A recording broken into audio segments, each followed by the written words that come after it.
मेरे पास 5 एकड़ की कृषि भूमि थी जिस पर हम पारंपरिक रूप से खेती करते थे और कृषि क्षेत्र में कई चुनौतियां शुरू बचपन से ही हमने देखी हैं। जब पैतृक रूप से हमारे यहाँ पे खेतियाँ होती थी तो कई चुनौतियों का सामना करना पड़ता था। बचपन में जब हम कोई भी बड़े शहर से फल हमारे घर पे आते थे तो बड़ा ये सबसे इंटरेस्टिंग विषय होता था कि ये फल हमारे यहाँ पे नहीं होती, जबकि खेती हमारे यहाँ पे होती है। तब मुझे कई फलों का जैसे आम का, बेर का हमेशा से बहुत शौक़ रहा था खाने का। तो इस खाने के साथ साथ मुझे एक चुनौती भी रहती थी कि ये हम अपनी मिट्टी में पैदा क्यों नहीं कर सकते हैं। तो सबसे पहले एप्पल बेर तो हमारे लिए बहुत दूर की बात थी। सबसे पहले हमने आम पर काम चालू करना किया। तो इस छोटे से फार्मिंग में हमने सबसे पहले आम की खेती की और 3 साल 4 साल आम रहने के बाद वह आम के पेड़ पाली की वजह से सारे के सारे 270 पौधे नष्ट हो गए। फिर भी हमने हार नहीं मानी क्योंकि हमारा झुकाव इस तरफ कृषि की तरफ हो गया था। फिर हमने धीरे धीरे करके जब हमारा एप्पल बेर के बारे में हमने सोचा, हमने अपने खेत का क्लाइमेट समझा कि हमारे यहाँ पर जो इसका वातावरण है वह एक पाले वाला है और यहाँ पर ये फसल जो ज़्यादा पाला सहन कर सकती है वही फसल हमारे यहाँ हो सकती है। तो यहाँ पे हमने देखा कि अपने यहाँ जो देसी बेरियाँ होती हैं या झरबेरी होती हैं, इन पर पाले का कोई प्रभाव नहीं होता है। तब मैंने करीब 4 साल पहले 5 साल पहले मैंने बेर पर काम करने की सोची। शुरुआत में मुझे कोई सक्सेस नहीं मिली। मैंने कोलकाता से मैंने एप्पल बेर के पौधे मंगवाए थे, वह कुछ क्लाइमेट सूट न होने के कारण वो नष्ट हो गए थे।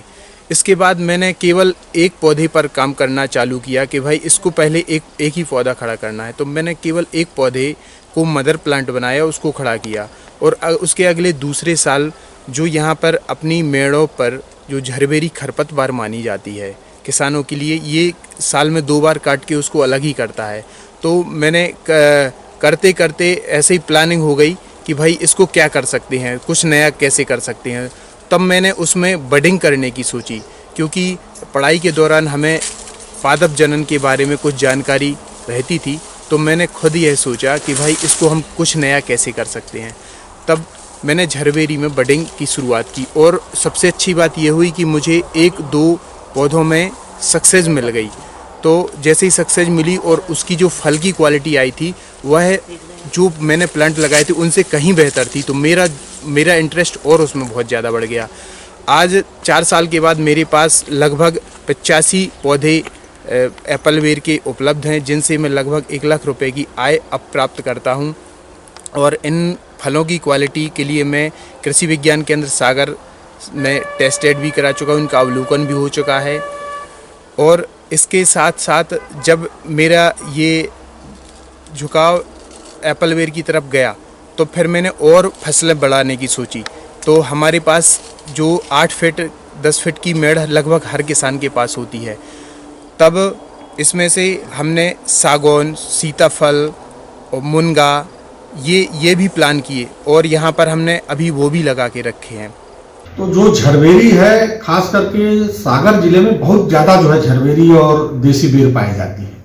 तो हमने उनको जो है जब खास करके मार्च और अप्रैल का महीना होता है तो झरबेरी को जो है काट देते हैं नीचे से, या देसी बेर नीचे से काट दें अगर, तो उसमें से बहुत सारे कल्ले निकल जाते हैं। तो 2 या 3 जो है शाखाओं को जीवित रखते हैं और उसके ऊपर जहां पर हमारी अच्छी बेर की क्वालिटी है तो उससे हम जो है उसकी बड लेकर के उसमें बडिंग कर देते हैं।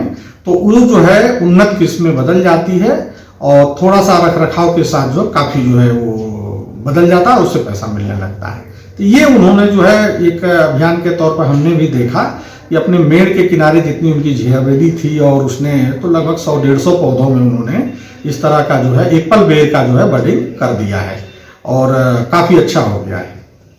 उससे काफ़ी उनको इनकम, एक एक्स्ट्रा इनकम मिलने लगी है फार्म के साथ साथ।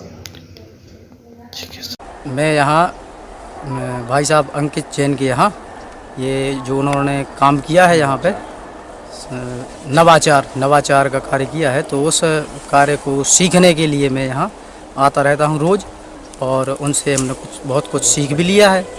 और अब आगे इनका काम बहुत बढ़िया काम, बहुत अच्छा प्रयास किया है इन्होंने, बहुत अच्छे तरीके से इनने जो ये बेर वगैरह इनने उगाए हैं बहुत अच्छे तरीके से उगाए, तो उससे हमें भी लग रहा है कि 6 लेयर पद्धति के अनुसार इनने एक छोटी सी जगह में और बहुत बड़ा काम किया इनने, और कम उसमें है, ज़्यादा भी जगह नहीं अपनी ख़राब हो रही है, अच्छी जगह पे, और उसमें आमदनी का एक अच्छा जरिया है और उससे सभी किसानों को बहुत लाभ होगा।